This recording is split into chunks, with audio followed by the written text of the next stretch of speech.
मैं समस्त होमगार्ड जवानों की ओर से देश दुनिया के सबसे लोकप्रिय मुख्यमंत्री जी आदरणीय पूज्य महाराज जी का अभिवादन करता हूं कि उन्होंने आप लोगों के कार्यक्रम में आकर के हम सबका सम्मान बढ़ाया है। गौरव का विषय है हम सब के लिए। मंच पर पूज्य महाराज जी का अभिनंदन करते हुए अपर मुख्य सचिव गृह हमारे अवनीश अवस्थी जी, होमगार्ड विभाग के अपर मुख्य सचिव श्री अनिल कुमार जी, हमारे अपर मुख्य सचिव माननीय मुख्यमंत्री जी के साथ जो हमेशा ज़्यादातर रहते हैं ऐसे संजय प्रसाद जी, हमारे होमगार्ड विभाग के मुखिया विजय कुमार मौर्य जी और धर्मवीर जी हमारे आईजी, और सम्मानित मंच सामने सभी मेरे होमगार्ड के जवान, मैं माननीय मुख्यमंत्री जी का हृदय से अभिवादन करता हूं कि हमारे कार्यक्रम में आकर के आप सबका उन्होंने सम्मान बढ़ाया।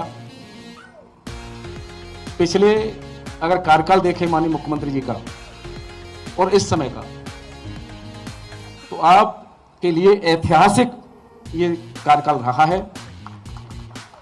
कभी आप लोगों ने भी कल्पना नहीं की होगी कि महाराज जी ने आप होमगार्ड विभाग के लिए क्या क्या किया है, और आप सबको जानकारी है। एक छोटी सी घटना मैं बताता हूं कि जब आप हमारे 25,000 होमगार्ड कर्मियों का जब रिन्यूअल नहीं हुआ था और मैं कासगंज में था, उस रात में जानकारी मिली कि रिन्यूअल नहीं हुआ है, तो महाराज जी दिल्ली में थे। हमारे अवनीश अवस्थी जी से मेरी बात हुई। महाराज जी ने आपकी चिंता नहीं की, आपके साथ आपका परिवार, आपके बच्चे, सबकी चिंता महाराज जी के दिमाग में थी, आपके साथ साथ। और संडे का दिन था और उसी दिन मेरी सुबह 10 बजे अवनीश अवस्थी जी से बात हुई थी और 1 बजे मैं कार्यालय ऑफिस खुलवाया था मैंने संडे में, और मैं इंतजार कर रहा था। अवनीश अवस्थी जी का फोन आता 1 बजे के 1 साल के लिए फाइल रिन्यूअल कर दी गई है।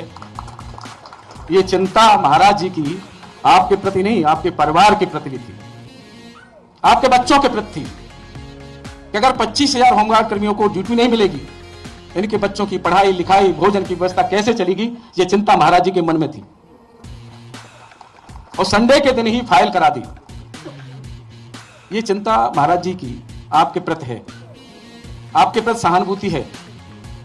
और जिस तरह से महाराज जी मैं आपको अवगत कराना चाहूंगा कि हमने तय किया था कि देश दुनिया के सबसे लोकप्रिय हमारे प्रधानमंत्री जी, और अगर प्रदेश की स्थिति से देखा जाए तो देश दुनिया के सबसे लोकप्रिय मुख्यमंत्री जी की जो इच्छा थी कि तिरंगा यात्रा उत्तर प्रदेश में भव्य रूप से मने, हमने भी तय किया कि हम हमारे होमगार्ड के जवान ब्लॉक स्तर से लेकर के हमने 4 दिन का कार्यक्रम 11 तारीख में ब्लॉक लेवल पे, 12 तारीख में जिला लेवल पे, 13 तारीख में कमिश्नरी स्तर पे और 14 तारीख में आपके नेतृत्व में से यात्रा का समापन हो रहा है।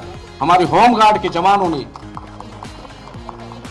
तिरंगा यात्रा में जिस तरह से अपनी ऊर्जा का एहसास कराया है, हमारे विधायक, हमारे सांसद, हमारे जिले के जिलाधिकारी सभी जिलों में लगभग अधिक से अधिक संख्या में रहे और उन्होंने सबने इस तिरंगा यात्रा को देखा है। कल मैं एक वीडियो देख रहा था, महाराज जी तो बहुत लंबी यात्रा, इससे भी लंबी यात्रा कई जिलों की यात्राएं निकली हैं। और महाराज जी मैं थोड़ी जेल की चर्चा करूं तो ऐतिहासिक इस भाई ध्वज पे कार्यक्रम रहा है। 40,448 70,448 बहनों ने राखी बांधी और इस बार कोई कैदी बिना राखी के नहीं बचा है।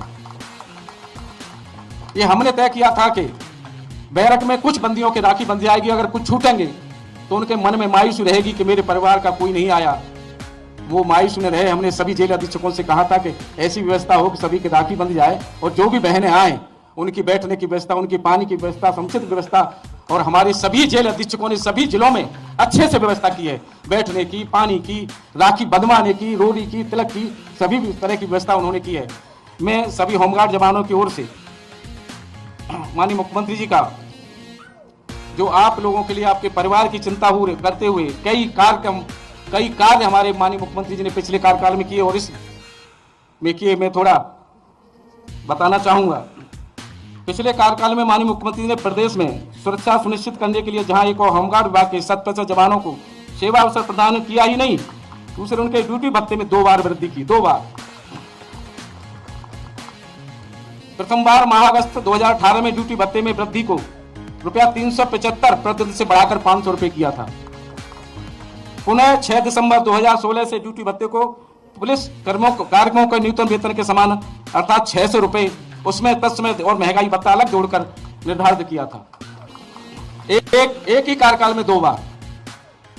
उसके बाद माननीय मुख्यमंत्री जी द्वारा दिसंबर 2019 में होमगार्ड के अवैतनिक अधिकारियों को मानदेय में 2019 में वृद्धि की। पूर्व में होमगार्ड जवानों को वर्दी का कपड़ा अथवा सिली हुई वर्दी उपलब्ध कराई जाती थी, लेकिन माननीय मुख्यमंत्री जी ने होमगार्ड की माप के अनुसार कभी कभी कपड़ा छोटा और वर्दी ठीक नहीं होती थी, तो माननीय मुख्यमंत्री जी ने आप लोगों के लिए 3000 रुपए की वर्दी भत्ता का भी स्वीकृति की। अपने विगत कार्यकाल में महाराज जी 10,000 होमगार्ड कर्मियों ने कुंभ में सेवा दी थी और उसके बाद समस्त जवानों को कुंभ मेला मेडल से अलंकृत किया था माननीय मुख्यमंत्री जी ने। एक और जानकारी महाराज जी मैं देना चाहूंगा होमगार्ड जवानों की। कोरोना काल में जब श्रमिकों का पलायन हो रहा था, उस समय आपने व्यवस्था बस की जब की थी, उस समय जब पूरा प्रदेश देश बंद था, उस समय हमारे होमगार्ड के जवान उन श्रमिक भाइयों को बस में एक एक जवान हमारा उनके घर तक पहुंचा के आया था। उस समय हमारे होमगार्ड के जवान ने ये चिंता नहीं की थी मुझे भोजन मिलेगा, पानी मिलेगा या नहीं मिलेगा।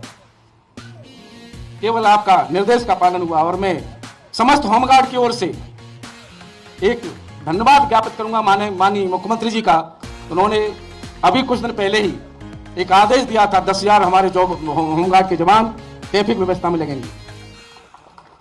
यह भी एक बहुत बड़ा निर्णय हमारे माननीय मुख्यमंत्री जी का है। एक बार मैंने माननीय मुख्यमंत्री जी से चर्चा की थी आपके लिए। जब मैंने माननीय मुख्यमंत्री से चर्चा की है, उस समय माननीय मुख्यमंत्री ने सकारात्मक सोच के साथ आपके विषय में चिंता व्यक्त की है। हमेशा जब मुख्यमंत्री जी के दिमाग में आपका विभाग आता है तो चिंता आपके और आपके परिवार के प्रति माननीय जी की रहती है। मैं हृदय से उनका अभिवादन करता हूं। माननीय जी, मैं ये 2-3 मिनट का समय बस लूंगा।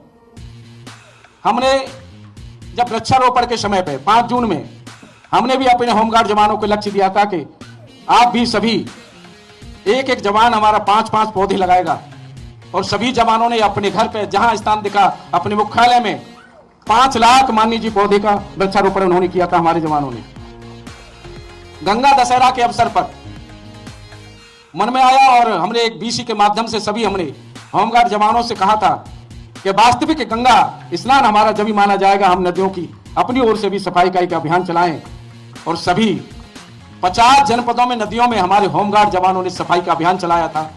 सामाजिक काम भी हमारा होमगार्ड का जवान करता है।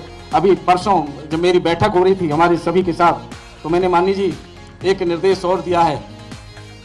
हमने कहा है कि सभी हमारे होमगार्ड के जवान सामाजिक कार्यों, ड्यूटी के अलावा सामाजिक कार्यों में भी हिस्सा लेते रहेंगे। स्वच्छता के अभियान में लगेंगे, वृक्षारोपण का अभियान में लगेंगे। पर्यावरण की सुरक्षा की दृष्टि से हमने कहा है महाराज जी पर्यावरण के लिए एक जागरूकता अभियान कभी कोई हमारे जवान चलाएंगे, और एक विशेष अभियान की। और हमने कहा है कि जल का संरक्षण हो, क्योंकि पानी का स्तर बहुत नीचे चलता जा रहा है, इसलिए हमारे होमगार्ड के जवान जल के संरक्षण के विषय में भी समय समय पर एक जागरूकता अभियान शहरों में और नगरों में चलाएंगे। मैं हृदय से माननीय जी का आभार व्यक्त करता हूं कि उन्होंने हमारे व्यस्ततम कार्यक्रम में से, आज बहुत बड़ा व्यस्ततम कार्यक्रम है, मैं आप सभी की ओर से माननीय मुख्यमंत्री जी का हृदय से धन्यवाद करता हूं कि उन्होंने अपने व्यस्ततम कार्यक्रम में से, हम तो उम्मीद कर रहे थे कि 10-15 मिनट का समय मिल जाए, लेकिन महाराज जी ने कहा कि नहीं 1 घंटे का समय दे देंगे। मैं सभी की ओर से आपका हृदय से धन्यवाद करता हूं, अभिनंदन करता हूं। होमगार्ड जवान और हमारा कारागार विभाग पूरा 90,000 हमारा जवान, उनका परिवार माननीय मुख्यमंत्री जी के प्रति सहानुभूति रखता है। हमारे जो बहनें 70,000 से ऊपर कल राखी बांधी है। पूरे उत्तर प्रदेश से जब कार्यकर्ता मिले हैं महाराज जी, आप कल्पना नहीं कर सकते। मुझे कार्यकर्ताओं ने आके जो आते जिलों से आकर के बताया है, तो सभी के प्रति सभी ने महाराज जी की प्रशंसा की है कि पहली बार हम अपने सभी भाइयों के राखी बांध सके हैं। धन्यवाद, बहुत बहुत धन्यवाद।